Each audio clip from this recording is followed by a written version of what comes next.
Hello and welcome back to another breaking news update. My name is Jimmy Boyd and you are watching Boyd News. I want to thank you so much for tuning in today. I'm here to bring you an update on the latest of what's going on in the Gaza Strip between the Hamas and Israel war. Okay, so the latest is that it looks like Benjamin Netanyahu is ready to order his troops to start moving into Rafah. I think they've already started to do that. They've launched multiple airstrikes inside of Rafah. We have at least 100 people, from what I'm hearing, that have been killed. These are innocent civilians, Palestinians inside of Rafah. But they're getting ready to move in here. And I've got a map pulled up here for you. We're going to take a look at this so that way you can get an idea of where Rafah is at. So Rafah is the most southern city here in the Gaza Strip. So this right here is the Egypt border. Okay, this side is Egypt over here. This is the Gaza Strip, this section here. Okay, so all of this blue indicates where the IDF have pushed in and taken out Hamas already. And a lot of the fighting recently has been here in Khan Yunis. Well, that's starting to wrap up now, and they're starting to move their way down here into Rafah. Okay, so lots of attacks have been happening inside of here, and like I said, there's 1.5 million people just in this area right here. There was approximately 2.3 million people throughout the whole Gaza Strip. Now they've all been pushed back into Rafah because most of the fighting was happening up here. So everybody's trapped right here. They've got nowhere to go. They're inside of Rafah. They can't go over here to the sea. They can't go over here because this is Israeli controlled, and then they can't go over here because this is Egypt, and Egypt won't allow them in either. So these people are trapped here while all these troops are going to start moving in and bombing this place and going after Hamas, and it's going to get really bad. Okay, Benjamin Netanyahu did come out and say they have a plan supposedly to evacuate people out of here. I just don't know where they're going to take all these people. This is about approximately 1.5 million people in this small area. Where are they going to go? I really just don't understand this. This is going to go really bad. So the U.S. is basically telling them, you better make sure you have a plan if you're going to go into Rafah. Many countries are saying don't go into Rafah. It's going to be a disaster. But Benjamin Netanyahu is saying that victory is within reach. They think they can take Rafah within about a month's time. And they're claiming that they're almost finished with eradicating Hamas, and they're saying that they've pushed Hamas to the last bastion, okay, the last bastion of defense. So they want to get in here and finish up with Hamas and get out of there. And there's a very big possibility in the next couple months they could be going to war with Hezbollah here next. So just real quick, I want to go over this article here. I thought it was kind of interesting. So apparently Biden is mad at Netanyahu. Okay, he called him an a-hole. He said on other occasions the president referred to Netanyahu as this guy. So he's calling him this guy now, and stated the Israeli prime minister was giving him hell for disagreeing to the ceasefire deal. So there was a ceasefire deal that was brokered. Hamas basically said if you remove all your troops out of the Gaza Strip, we will release the hostages. We can end this war. And right away, Netanyahu was like, no way, we're not taking any ceasefire deal. We're going to continue on until we completely eliminate Hamas, and that is the end of it. Okay, so U.S. President Joe Biden is angry at Prime Minister Benjamin Netanyahu and has called him an a-hole in private conversations due to military disagreements over the Gaza war. Okay, on other occasions, the president referred to Netanyahu as this guy and stated the Israeli prime minister was giving him hell for disagreeing to the ceasefire deal. Sources familiar with the conversations told NBC. Biden's comments come amid Israel's plan for a military operation in Rafah, which the U.S. is said to have some reservations about. According to those in the know, the president blames Netanyahu for Israel's refusal to shift military tactics in its war with Hamas, NBC said. So that's the latest with Biden. So yeah, he's not very happy with Netanyahu right now. And what another thing that's very interesting here too is that just in the next couple weeks, the International Court of Justice is going to be asking Israel to present their evidence that they are maintaining casualties within the Gaza Strip, that they're not, killing a lot of innocent people. But before that time even comes, if they go into Rafah here, there's going to be probably thousands, if not tens of thousands of people that are going to die during this event. And how's that going to make Israel look whenever they have to present to the court under these potential genocide charges that they're not committing genocide here? It's going to look really bad for Netanyahu and Israel as a whole. So I just wanted to point that out. It's going to get very interesting. Israel's Benjamin Netanyahu indicates war in Gaza may escalate. Orders evacuation plan for Rafah. So they do have a plan apparently to get these people out of here, and they're warning that the war is going to escalate over here. So it says a day after President Biden called Israel's military campaign in the Gaza Strip over the top, Israeli Prime Minister Benjamin Netanyahu made it clear that the war is likely to escalate. The Israeli leader said Friday that he'd order his forces to prepare a plan to evacuate the population of Rafah ahead of an expected Israeli invasion of the southern Gaza city. The only place I can think where they can really go is north. Once they cleared out Khan Yunis and some of the northern cities, that's the only places I can really think they're going to head. And there's really nothing over there. Everything's destroyed. So where are they going to go? Netanyahu made the announcement following international criticism, including from Mr. Biden and his top aides, of Israel's plan to invade the crowded city on Egypt's border.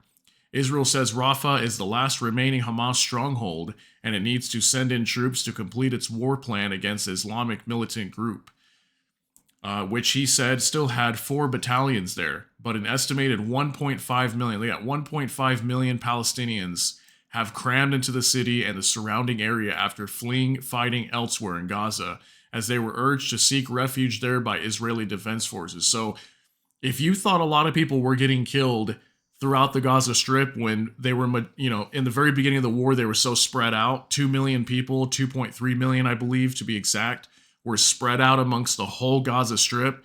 Well, now, like one quarter of the Gaza Strip or less has almost the entire population of people in the Gaza Strip in one city.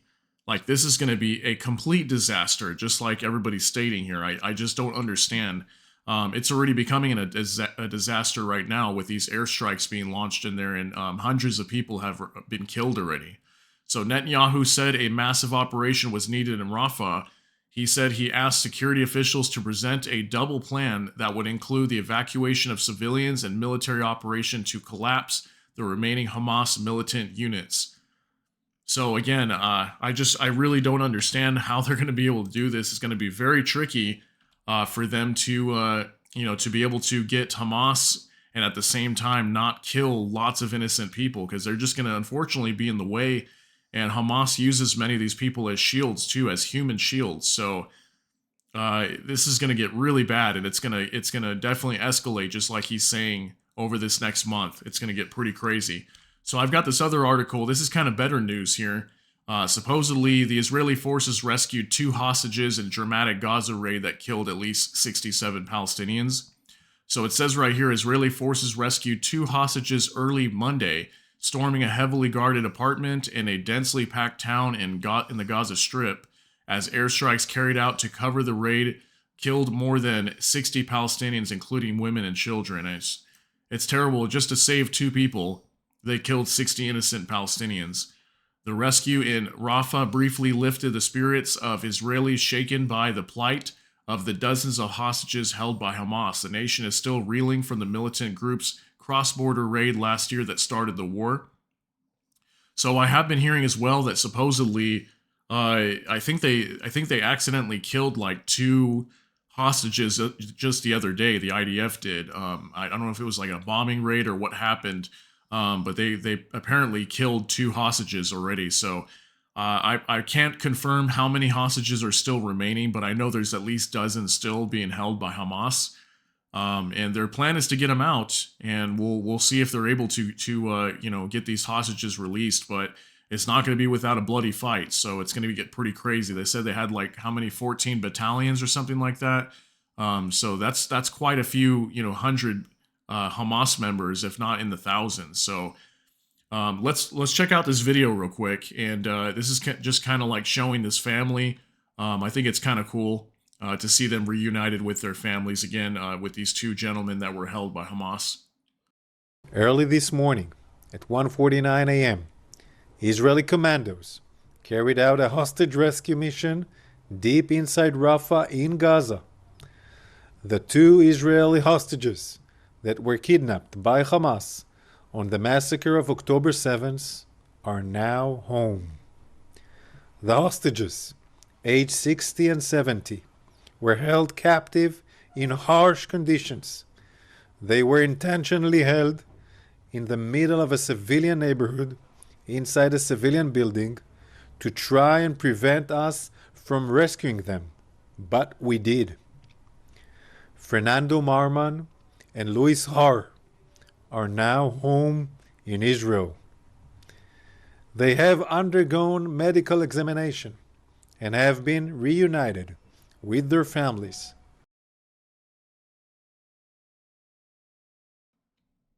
All right, so yeah, I was very happy to see that whenever I saw that these hostages were freed, and they were able to return to their families. Because imagine being held up for what was it, about 3 months now or so that these hostages have been held, maybe almost 4 months actually. Um, and luckily they were able to be freed. Just imagine being held up that long and not knowing whether you're going to go home to your families. There was two gentlemen there. Yeah, they were 60 and 70 years old. So I'm sure they're happy to be home and safe. And I'm very happy that they were able to make it home. So one last article here that I want to go over with you. I wanted to talk about this because this was actually kind of big news too. Is that Egypt was claiming there for a while that they had a peace treaty with Israel. And they were warning Israel that if they were going to go into Rafah, that this was potentially going to end this peace treaty that they had with Israel, because it would basically force many of these Palestinians, hundreds of thousands, maybe even over 1 million of these refugees to rush over the border of Egypt and overwhelm Egypt. And these people, like I said, they don't really have anywhere to go. Where else would they go? And if they're getting bombed in Rafah, where would you go? I think that'd be the only choice you have, is to go through Egypt.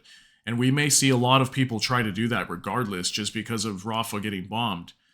So there was this threat of this peace treaty being, basically destroyed. And it would create tensions between Egypt and Israel. And luckily, it looks like they were able to save this peace treaty, even though they're going to be moving into to Rafah. The IDF will be.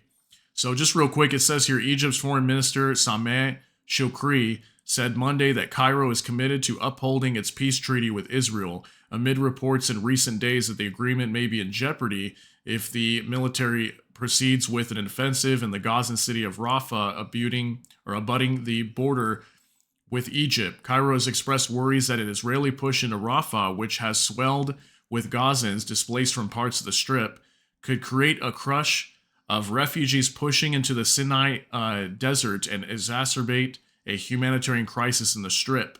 Cairo's top diplomat was asked about the potential impacts of such an assault on the country's relations with Israel by a reporter.